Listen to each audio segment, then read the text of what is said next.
दोस्तों आज की कहानी एक रियल स्टोरी पर बेस है जिसमें एक कुत्ते की अपनी मालिक के प्रति वफादारी को दर्शाया गया है कि किस तरह से वो अपनी मालिक को बचाने के लिए अपनी जी जान लगा देता है। तो दोस्तों अगर आपको हमारी कहानी पसंद आई तो प्लीज वीडियो को लाइक और शेयर करना मत भूलें। अगर आप हमारे चैनल पर नए हैं तो प्लीज चैनल को सब्सक्राइब करके बेल नोटिफिकेशन को ऑन कर लीजिए। Hey guys, once again welcome back to Hollywood movie diaries. कहानी शुरू होती है आज से करीब 100 साल पहले। वक्त है 1913 का। यहाँ पर हम सेपाला नाम के एक आदमी को देखते हैं जो कि अपनी पत्नी कॉन्स्टेंस के साथ अलास्का में रहता था। वो अपनी गुजर बसर करने के लिए स्लेजिंग का काम करता है।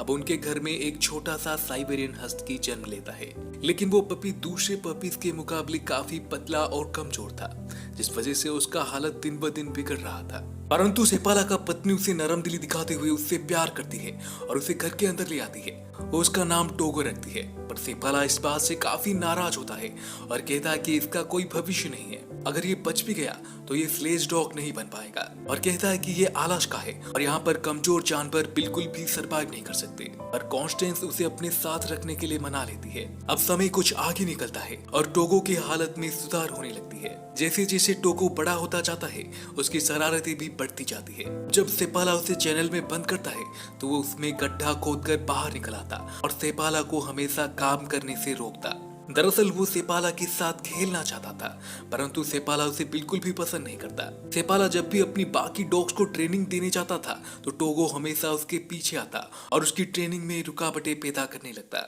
इन सब से परेशान होकर सेपाला उसे अपने घर में कैद कर देता है और बाहर से ताला लगा देता है। लेकिन टोगो काफी तेज तर्रार था और वो बाहर जाने का रास्ता ढूंढ ही लेता है। वो धीरे धीरे करके ऊपर चढ़ता हुआ घर के बाहर निकल आता है।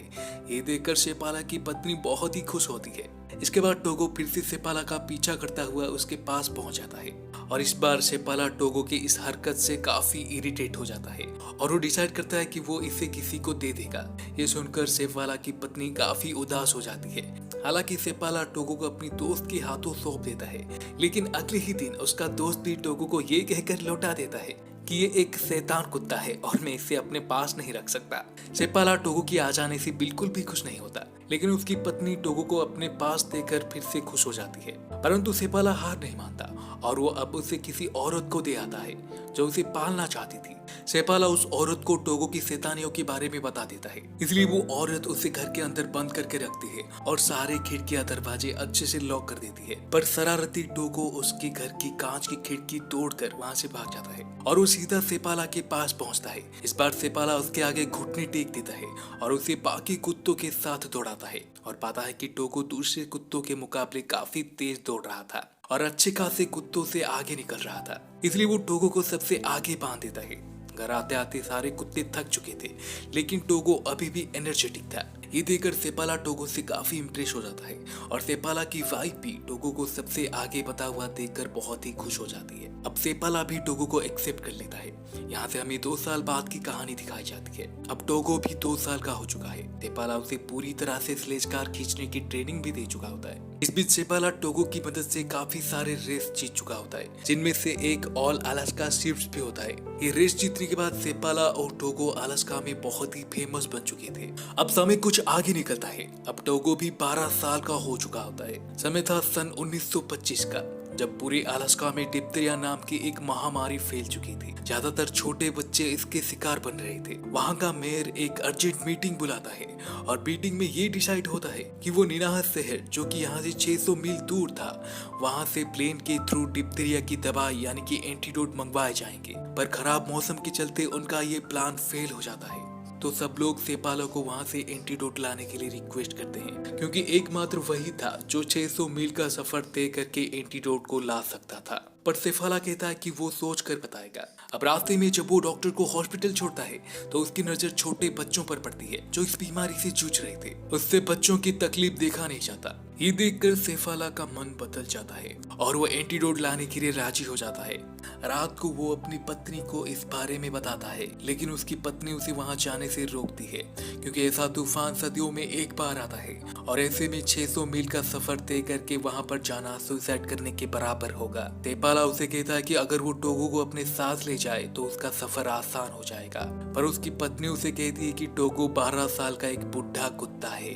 अब उसमें इतनी ताकत नहीं बची कि वो तुम्हारे साथ जा पाएगा, और अगर तुम उसे अपने साथ ले जाओगे तो शायद ये आखिरी बार होगा जब मैं उसे देख पाऊंगी। परंतु सेपाला कहता है कि अगर वो साथ ना गया तो शायद ये आखिरी बार होगा जब तुम मुझे जिंदा देख पाओगी। सेपाला के इंसिस्ट करने पर उसकी पत्नी मान जाती है। अब इसके बाद सेपाला टोगो और बाकी कुत्तों को लेकर 600 मील के लंबे सफर पर निकल पड़ता है।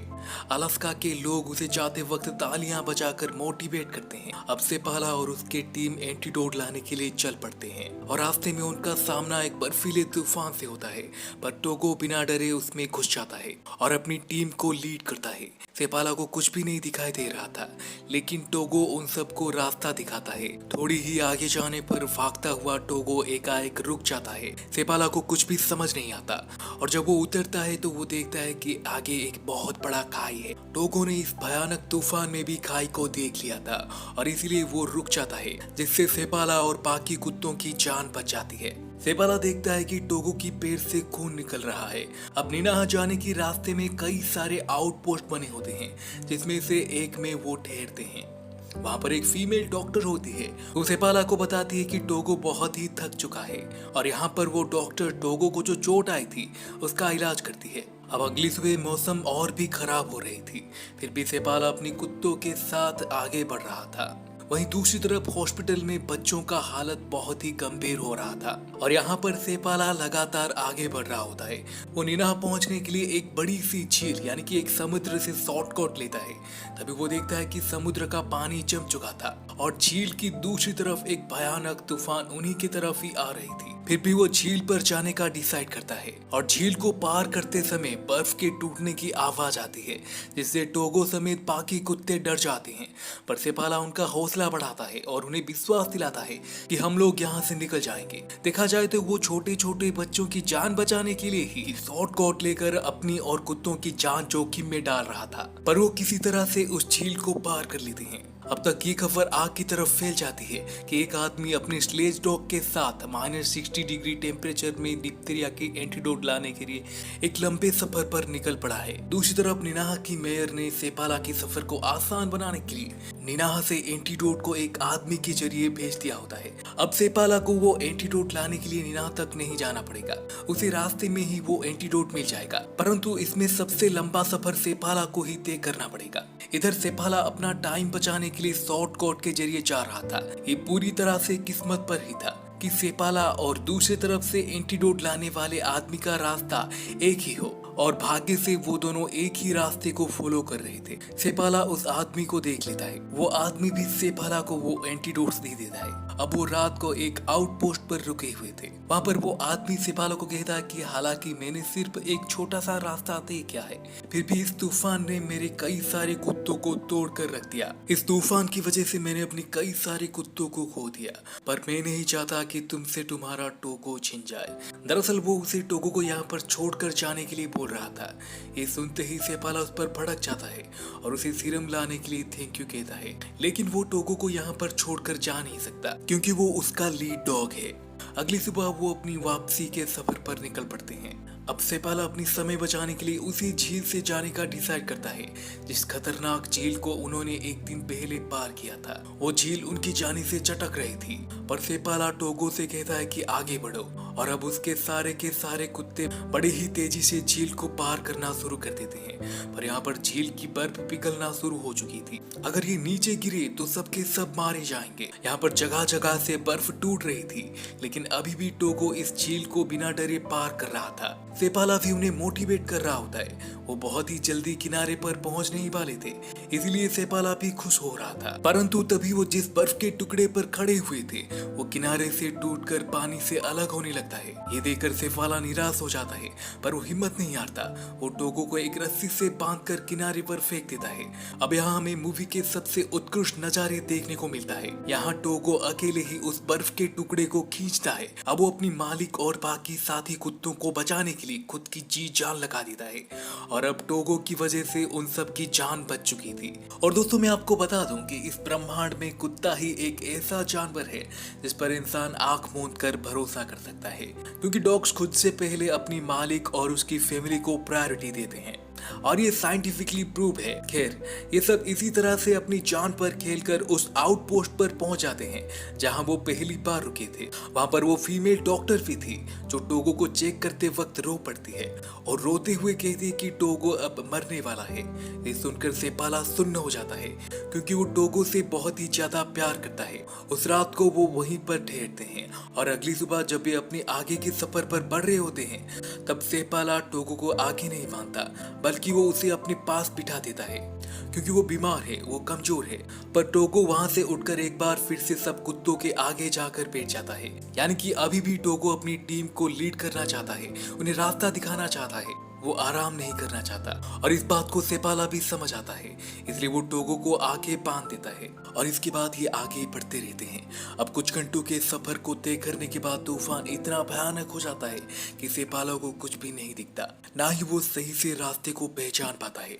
वो टोगो के पास जाता है और उसे कहता है कि मुझे अब कुछ भी नहीं दिखाई दे रहा है, अब तुम्हें ही आगे के रास्ते को दिखाना होगा और हम सबको अगले आउटपोस्ट तक पहुंचाना होगा। इसके बाद सेपाला अपने पूरे चेहरे को ढककर सामने स्लेट की तरफ झुक जाता है। पर कुछ घंटों की सफर को तय करने के बाद टोगो भी ठहर जाता है और जब सेपाला उतर कर देखता है तो वहाँ पर टोगो समेत सभी कुत्ते बैठ चुके होते हैं। वो टोगो के पास जाता है और कहता है कि तुम्हें आगे बढ़ना ही होगा, अगर हम यहाँ से आगे नहीं बढ़े तो हम सबके सब मारे जाएंगे। लेकिन टोगो उसकी बात का कोई रिस्पॉन्ड नहीं करता। तभी उसे एक रोशनी दिखाई देती है। वो देखता है कि उसके साथी टॉर्च लेकर उसकी तरफ आ रहे होते हैं। दरअसल ये अगला आउटपोस्ट होता है जहाँ पर टोगो को पहुंचना था। ये देखकर सेपाला बहुत ही इमोशनल हो जाता है क्योंकि टोगो ने आज सबकी जान बचा ली थी। इसके बाद सबके सब अंदर जाते हैं जहाँ पर टोगो पूरी तरह से निढाल हो चुका होता है क्योंकि वो सबसे ज्यादा थका हुआ था। यहाँ पर गनर नाम का एक और बसर था जिसे सेपाला की पत्नी ने भेजा था ताकि इस चेक पोस्ट पर पहुंचने के बाद वो सेपाला से एंटीडोट लेकर शहर पहुंच जाए जहाँ बच्चे बीमार हैं जिन्हें इस दवाई की जरूरत है। रात को सबके सब यहाँ पर आराम करते हैं और अगले दिन वो मसर एंटीडोट के साथ शहर की तरफ निकल पड़ता है और कुछ घंटों के बाद वो हॉस्पिटल में पहुंच जाता है जहाँ पर एक रिपोर्टर पहले से ही उसका इंतजार कर रहा था क्योंकि ये खबर चारों तरफ फैल चुकी थी कि एक आदमी अपने कुत्तों के साथ इस बर्फीले तूफान में 600 मील का सफर तय करके बच्चों के लिए एंटीडोट लाने गया है। यहाँ पर रिपोर्टर को कुछ गलतफहमी हो जाती है और वो टोगो की जगह पर बाल्टो को पूरे शहर का रखवाला बता देता है। ये गलत खबर छपने के बाद सेपाला को काफी दुख पहुंचता है और उसकी पत्नी भी इस खबर को सुनने के बाद नाराज हो जाती है। दूसरी तरफ टोगो की हालत में कुछ सुधार होने लगती है। इसके बाद सेपाला वापस अपने घर लौट आता है। वो सीधा टोगो को ले जाकर अपने बेड पर लेटा देता है। उसकी पत्नी को सेपाला का ये हरकत कुछ अजीब सा लगता है क्योंकि इससे पहले सेपाला ने कभी किसी कुत्ते को अपने बेडरूम में घुसने तक नहीं दिया। पर टोगो ने कुछ ऐसा कर दिखाया था जो इन सब से परे था। वो अपनी उम्र होने के बावजूद इतनी जोखिम भरे लंबे सफर को तय करके खुद की और शहर की लोगों की जान बचा ली थी। अब अगले दिन टोगो और सेपाला को थैंक्स कहने के लिए बहुत सारे लोग और बीमारी से ठीक होने वाले छोटे छोटे बच्चे भी आए थे। उन्हीं में से एक लड़की टोगो की कंडीशन को देखकर पूछने लगती है कि क्या ये मरने वाला है। सेपाला इस बात से नाराज और दुखी होकर घर से बाहर चला जाता है। उसकी पत्नी भी उसके पीछे जाती है। सेपाला उसे कहता है कि उसकी ये हालत कभी ना होता अगर मैं उसे अपने साथ ना ले जाता, मैं ही उसकी इस हालत का जिम्मेदार हूँ। परंतु उसकी पत्नी उसे पूछती है कि क्या टोगो के अलावा ये काम कोई और कर पाता। हालांकि उसके पास इस प्रश्न का कोई जवाब नहीं था, पर उसकी अंतरात्मा जानता है कि टोगो के अलावा इस काम को कोई और नहीं कर पाता। अगली सुबह सेपाला टोगो को घर पे छोड़कर बाकी कुत्तों के साथ ट्रेनिंग के लिए निकल पड़ता है, लेकिन टोगो लंगड़ाता हुआ उसके पीछे जाने लगता है। ये देखकर सेपाला काफी खुश हो जाता है। वो बाहें फैलाकर उसका वेलकम करता है और यहाँ उसे ये बात समझ आ जाती है कि टोगो आज तक लीड डॉग इसीलिए नहीं बना रहा क्योंकि उसे घूमना पसंद था, बल्कि इसीलिए भी क्योंकि वो हर पल सेपाला के साथ रहना चाहता था और उसके साथ जीना चाहता था। समय कुछ आगे निकलता है। अब 2 साल बीत जाते हैं। 2 सालों में सेपाला अपने ज्यादातर समय टोगो के साथ बिता रहा था। टोगो को छोटे छोटे बच्चे हो जाते हैं जिनका वो देखभाल करता और टोगो के बच्चे होने की वजह से दुनिया भर से कई सारे मसर उन्हें खरीदना चाहते थे। इसके बाद सन 1929 में टोगो की मृत्यु हो जाती है। उसकी मृत्यु के बाद भी सेपाला स्लेजिंग का काम करता है। हालांकि अलास्का में टोगो को बहुत प्रसिद्धि मिली थी, लेकिन जो बहादुरी का काम उसने किया था उसका इसका क्रेडिट दूसरे कुत्ते को मिला जिसका नाम बोल्टो था। बोल्टो का न्यूयॉर्क शहर में एक स्टेच्यू बनाया गया। हालांकि वो भी सेपाला का ही कुत्ता है, उसी ने ही बोल्टो को पाला था और उसे ट्रेनिंग भी दिया था। लेकिन इस कंफ्यूजन के बावजूद सन 2011 में टाइम मैगजीन के आर्टिकल से सबको 1925 की असली हीरो टोगो के बारे में पता चल गया। तो ये थी सच्ची कहानी टोगो की। टोगो ने अपनी साहस और बहादुरी से ये साबित कर दिया कि इस दुनिया में सिर्फ और सिर्फ डॉग्स ही इंसान के वफादार बन सकते हैं। और इसी के साथ ये कहानी यहीं पर खत्म हो जाती है। तो दोस्तों, आपको हमारी कहानी कैसी लगी हमें कमेंट करके जरूर बताएं और चैनल को सब्सक्राइब करके बेल नोटिफिकेशन को ऑन करना मत भूलें।